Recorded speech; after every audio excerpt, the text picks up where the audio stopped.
সেদিন গিয়েছিলাম মুভি দেখতে, এক দিওয়ানি কি দিওয়ানিয়ত। আমরা বেরিয়ে পড়েছিলাম মোহন মলের উদ্দেশ্যে। আমাদের শো টাইমটা ছিল ১টার সময়, তাই খুব একটা দেরিও না, মানে ঠিকঠাক টাইমে আমরা পৌঁছে গিয়েছিলাম। তারপরে আমরা ভিতরে ঢুকে মোহন টক্সে চলে গেলাম। আচ্ছা, তোমরা কমেন্ট করে বলো তো তোমাদের কাদের কাদের এই সিনেমাটা দেখা হয়ে গেছে। এই সিনেমাটা দেখার জন্য আমি তো ভীষণ এক্সাইটেড ছিলাম। যাই হোক, তারপর আমি চলে গেছিলাম ভিতরে, তারপরে আমার সিটে বসে পড়লাম আমি। শুরুতেই বলি তোমাদেরকে আমি বেশি ক্লিপ দেখাতে পারবো না, কারণ ইউটিউব থেকে আমার চ্যানেল তখন কপিরাইট মেরে দেবে। তার জন্য কিছু কিছু ক্লিপ তোমাদের জন্য নিয়েছি, তোমরা ওই ক্লিপগুলোই দেখো। তো কিছুক্ষণ পর হঠাৎ দেখি আমার সামনের সিটে একটা বাচ্চা সিনেমা দেখতে চলে এসেছে।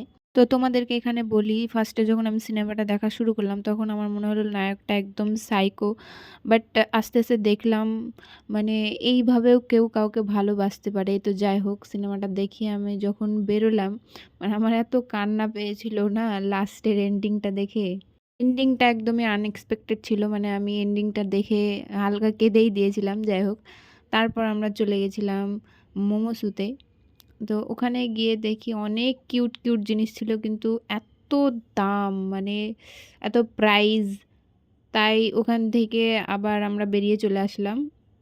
কিন্তু ওখানে অনেক কিউট কিউট জিনিস ছিল, দারুণ, মানে একদম গিফট দেওয়ার মতো। আমি মোমোসো আবার অন্যদিন যাব, মানে সেদিন বেশিক্ষণ ছিলাম না, জাস্ট ঢুকে আবার বেরিয়ে চলে এসেছিলাম। তো এখন আমরা যাচ্ছি হেরিটেজে।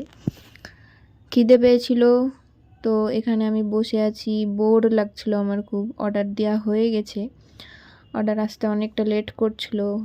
তো সেদিন আমরা বেশি কিছু অর্ডারও করেছিলাম, জাস্ট একটা স্টার্টার অর্ডার করেছিলাম, চিকেন ড্রামস্টিক, কারণ মেসে খাবার আছে, খাবার নষ্ট হবে। তো আমরা দুজনে ওই ড্রামস্টিকটা খেয়ে বেরিয়ে পড়েছিলাম। আর এখানে দেখো ওয়াশরুমে আমি ঢং করছিলাম। সো ওভারঅল আমার মুভিটা খুবই ভালো লেগেছে, বেশ ইউনিক একটা স্টোরি। এই ব্লগটা আমি এখানেই এন্ড করছি। তোমাদের যদি এই ব্লগ থেকে কিছু ভালো লাগে তাহলে আমার ব্লগটাকে লাইক করে দিও। টাটা।